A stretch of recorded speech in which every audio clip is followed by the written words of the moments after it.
Welcome to another episode of Dating Decoded. Today we are diving deep. Get ready for Speed Mingle Unfiltered. You know, you think about like just the biological mechanism of thirst, it's usually a pretty straightforward equation. Right, yeah. You get thirsty, you drink water. Exactly. Yeah. You're dehydrated, your body recognizes a deficit, you feel that dry, scratchy sensation in the back of your throat. So you walk over to the sink, pour yourself a glass of water, and drink it. And problem solve. Right. It's a simple 1-to-1 ratio of identifying a need and just, fulfilling it. It's a highly efficient feedback loop. I mean, your central nervous system identifies the physiological deficit, you apply the remedy, and your body is back to normal. There's really no ambiguity there. Yeah. But when you zoom out and look at the landscape of modern human connection today, you realize that this simple equation is just completely broken down. Oh, absolutely shattered. We are arguably thirstier than ever for genuine interaction. I mean, we walk around all day with these incredibly powerful, glowing supercomputers in our pockets. That are just constantly serving up thousands of faces. Right. You have access to thousands of potential friends, dates, mentors. It looks like a literal ocean of water right at your fingertips. And yet somehow we are dying of social dehydration. Yeah, you see the water, you reach for it, but when you pull your hand back, it's just sand. It's this massive collective digital mirage Yeah. that we're all just wandering through right now. That metaphor really captures the central paradox of our whole hyper-connected era.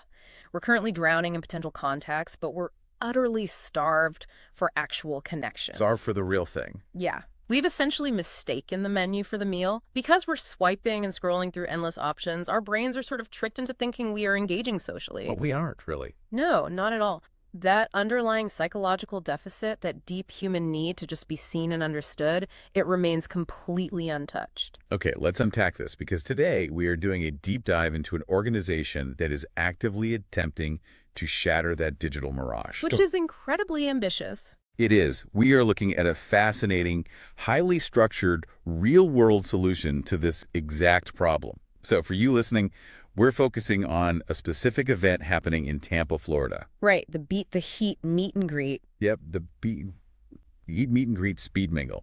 It's scheduled for July 26, 2026, hosted by a brand called the Speed Mingle. And our mission today is to really deconstruct exactly how this event is attempting to rewrite the rules of adult socializing. Right, because they are trying to strip away the digital screens entirely.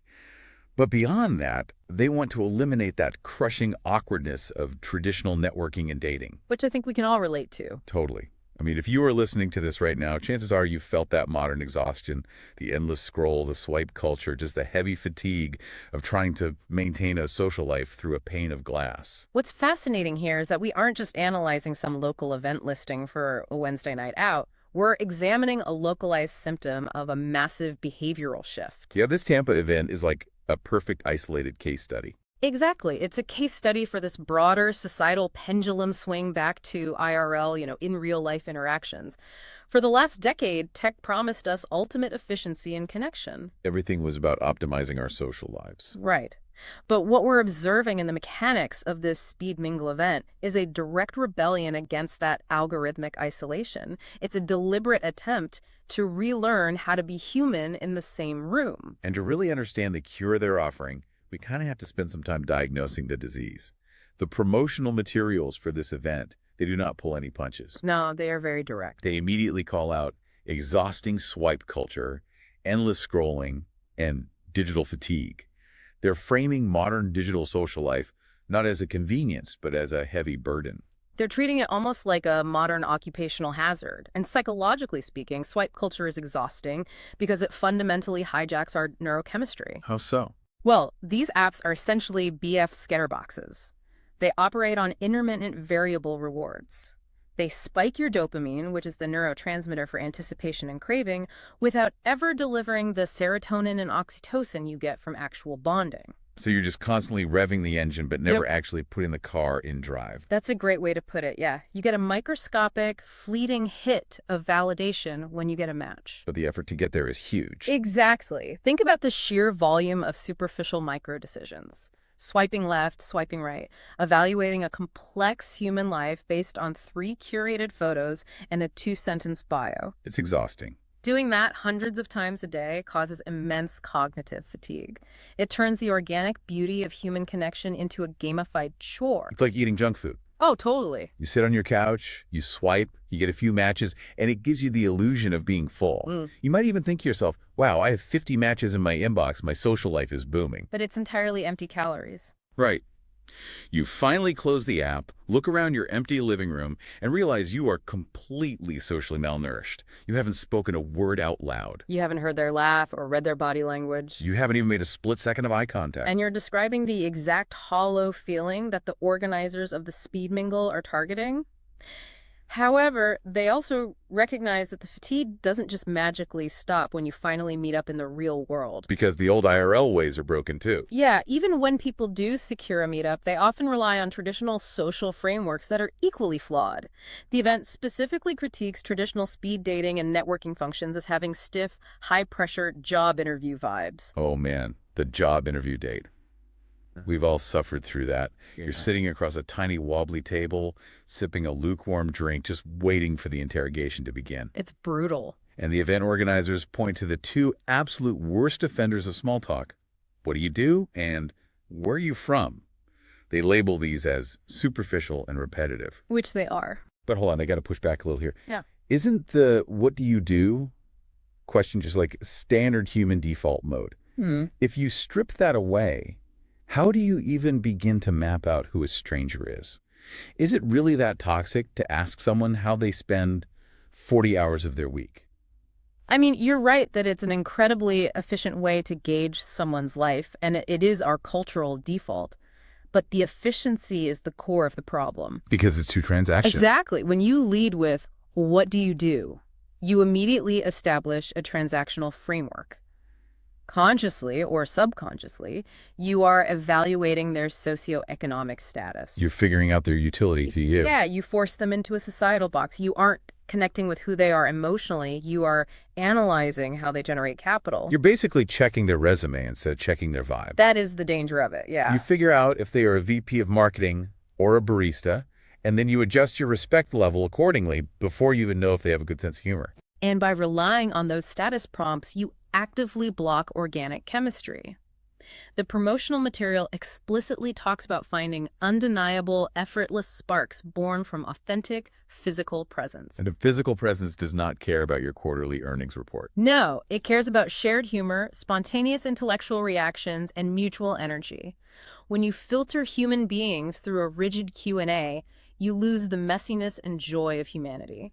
Okay, so if the digital way is a mirage, and the old school IRL way is basically an interrogation under fluorescent lights, what exactly is the new way? Right, what are they doing differently? Exactly, and this brings us to the defining philosophy of the whole operation. I really want to emphasize this distinction for everyone listening. This is explicitly branded as a speed mingle. Yes. They go out of their way to loudly separate themselves from the concept of traditional speed dating. The distinction in nomenclature is paramount here. They're not just throwing a new coat of paint on a tired concept. They're presenting a highly energized, meticulously structured IRL social tool. Here's where it gets really interesting.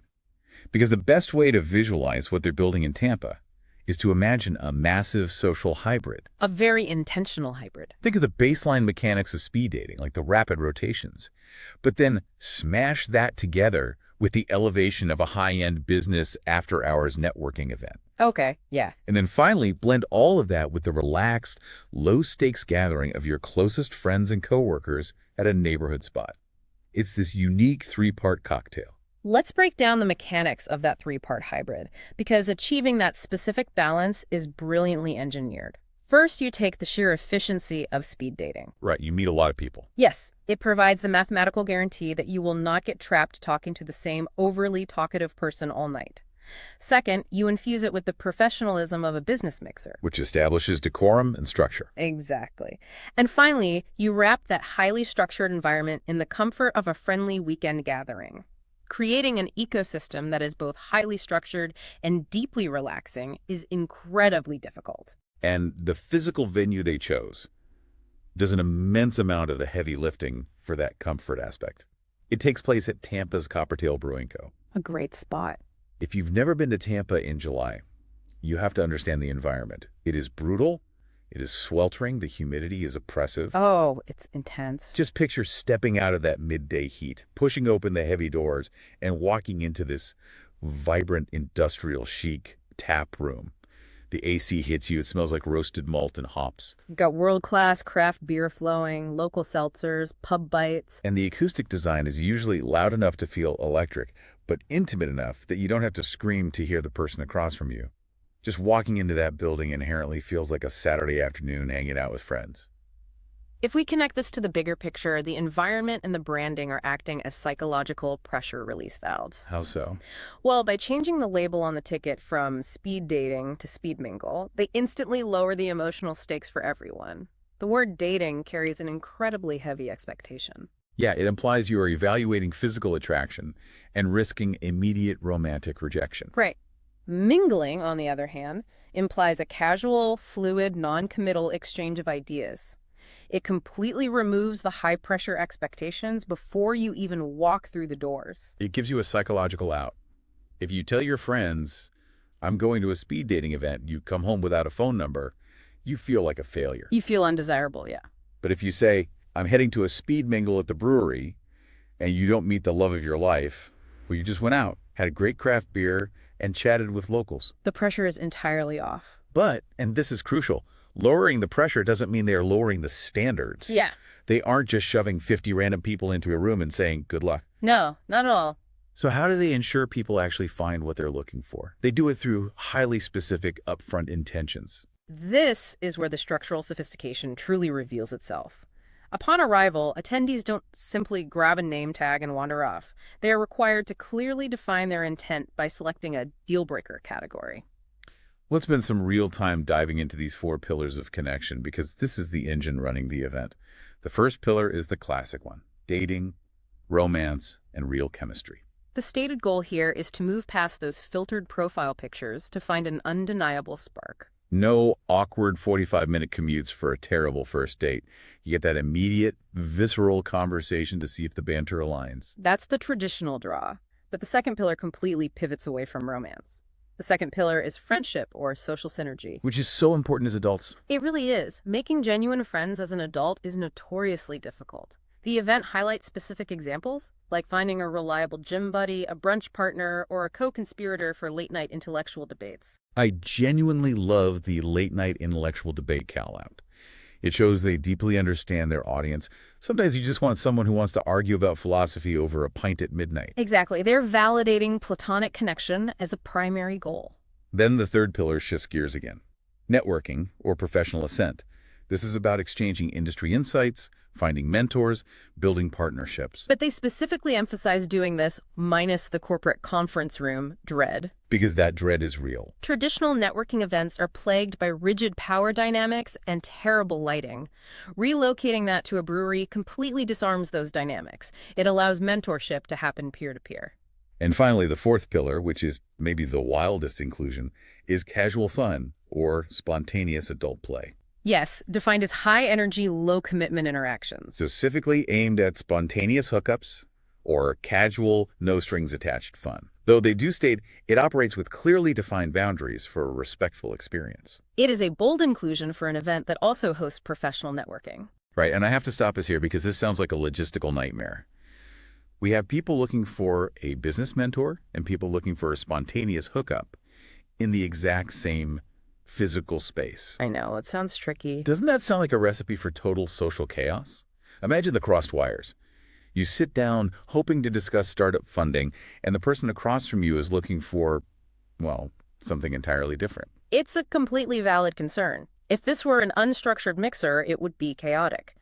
But this is where the genius of the deal-breaker category acts as a firewall. Okay, how does that work? When you register, you select your specific category, and the matchmaking algorithm operating behind the scenes identifies your best matches based strictly on that stated intent. So it silos people. Exactly. The structure rigorously silos these intentions. You are simply not going to sync up with someone seeking casual fun if your intent is professional ascent. Ah, okay. That is a massive relief. So the room is shared, the kinetic energy is shared, but the actual one-on-one collisions are highly curated and protected.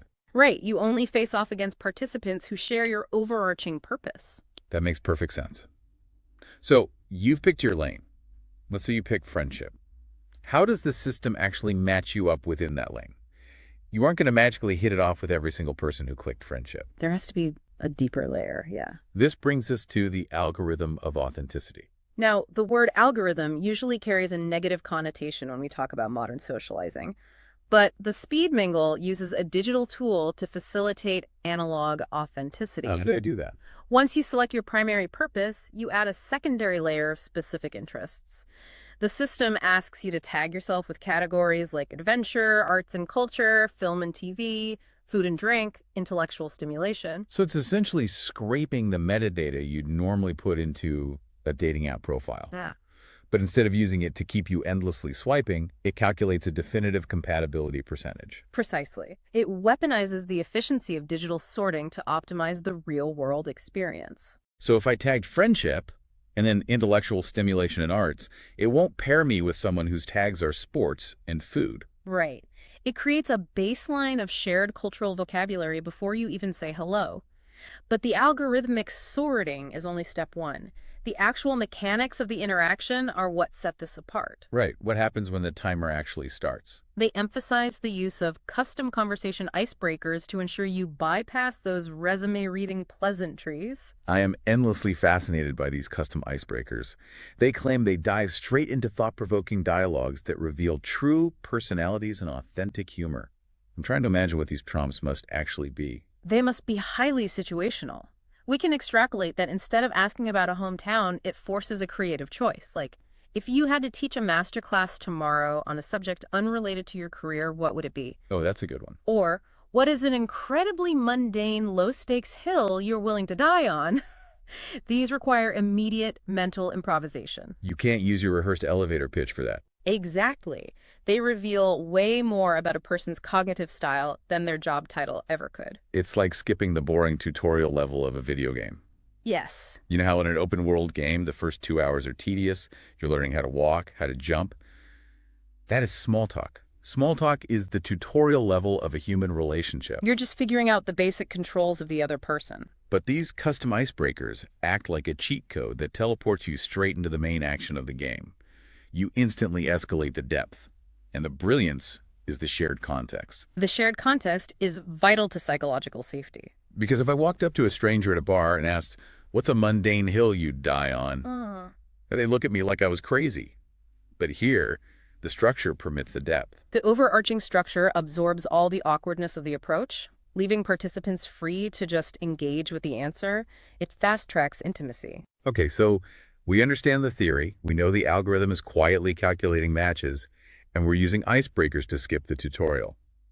Let's walk you through the actual timeline of the day to see how this plays out. Pacing an event with this much emotional weight is a science in itself. Totally.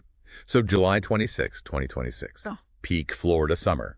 Phase 1 is check-in and acclimation from 4.3 vial p.m. to 5000 p.m. Get your name tag, get your materials, grab an ice-cold drink to cool down. I love that they don't just blow a whistle the second you walk in. Right. You need a buffer. Yeah. You just fought Tampa traffic. You walked across a sweltering parking lot.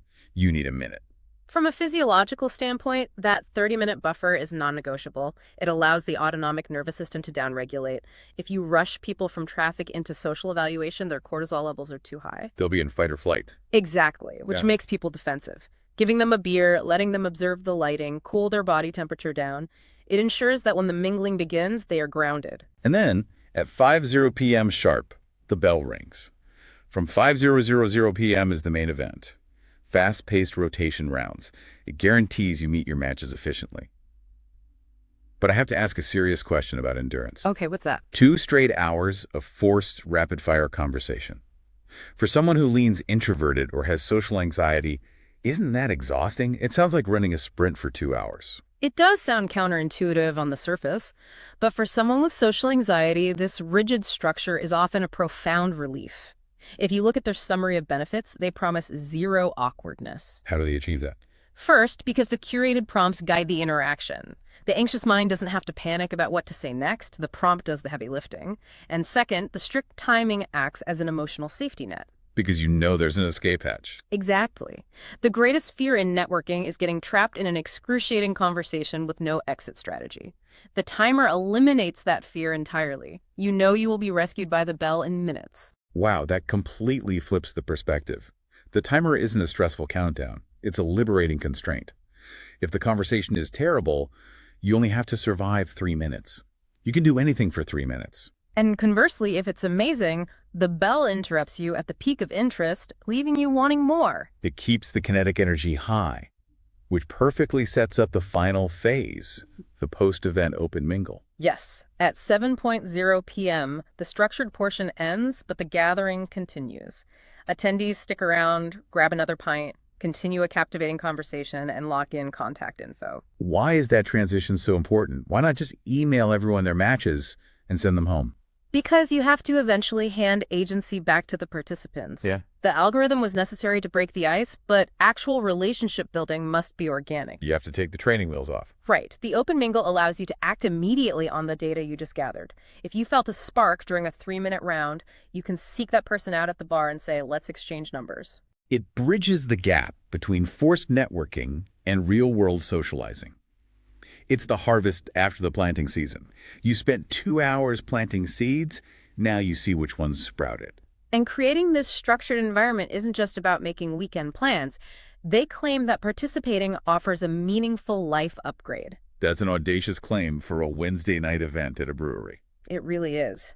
But they argue that stepping into this environment sharpens your active listening skills, forces you to think on your feet, and boosts your social self-esteem. They're framing it as a gym workout for your communication skills. You are doing reps. Every time you sit down, you have to actively listen to a unique answer, process it, and formulate an on-the-fly response. You're exercising a social muscle that modern technology has allowed to completely atrophy. With all the emojis and text editing, we forgot how to just talk. Exactly. But achieving that neuroplasticity, that growth, requires immense psychological safety. Which brings us to the privacy shield. Oh, this is fascinating. This raises an important question about how we judge others. Speed Mingle maintains a strict privacy policy regarding event demographics. They explicitly declare they do not disclose specific registration data like head counts, age ranges, gender identities, or racial backgrounds. Which is a radical departure from traditional marketing. Usually organizers boast about their demographics. Come to our event. We have a 50-50 gender ratio. Average age is 28. Right. They use data to sell tickets. But by embargoing that, Speed Mingle forces a kind of mandatory social blindness, like a modern-day masquerade ball. But the mask is the removal of all your demographic labels. You don't get to prejudge the room before you walk in. You can't look at the data on Tuesday and say, oh, nobody in my tax bracket is going, I'll stay home. Yeah. You have to actually show up and experience the humans as they are. The underlying belief is that prejudgments breed either disappointment or prejudice. Confirmation bias takes over. By hiding the data, they neutralize unconscious bias as much as structurally possible. It forces you to just be profoundly present. Beautiful, honestly. Now, digging deeper into the sources, we realize this one event is actually just a small piece of a much larger ecosystem. Let's look at the broader logistics. The pricing structure is quite revealing.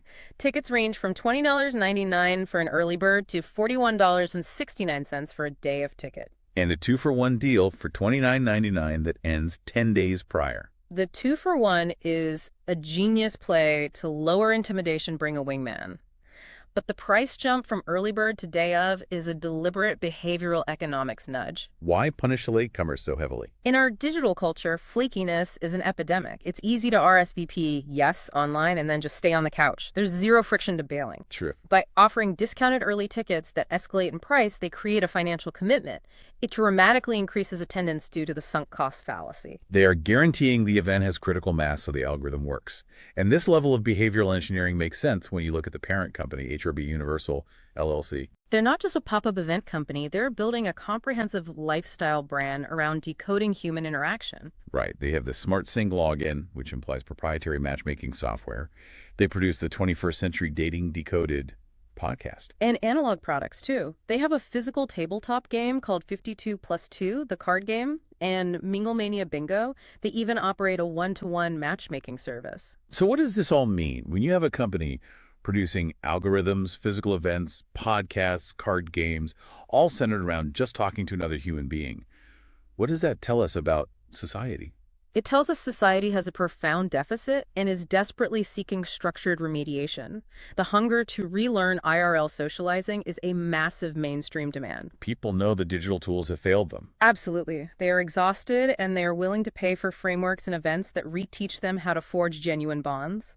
It's essentially an educational infrastructure for a society that forgot how to talk to itself. It's a remedial class for human connection, disguised as a fun afternoon at a brewery, which is the best kind of class. Without a doubt. It packages overcoming modern isolation into an accessible Sunday afternoon.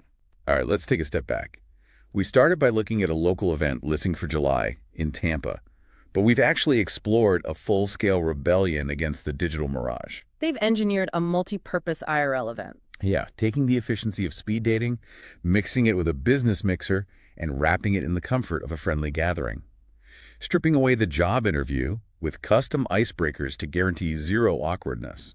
And their 4 pillars, dating, friendship, networking, casual fun, allow participants to find exactly what they need without crossing wires. Plus that privacy shield to remove demographic bias.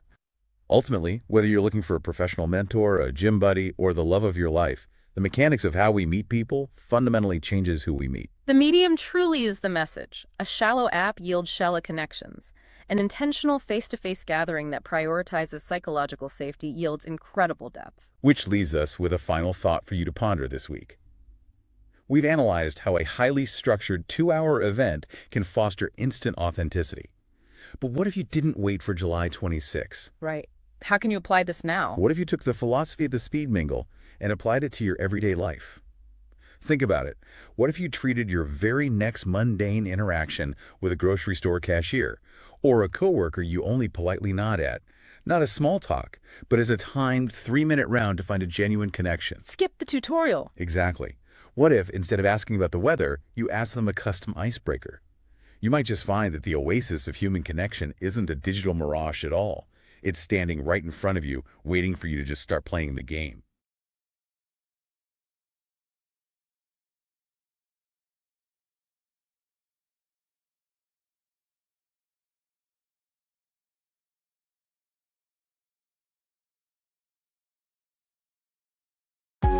Thank you for listening. And watching on the new Speed Mingle TV network.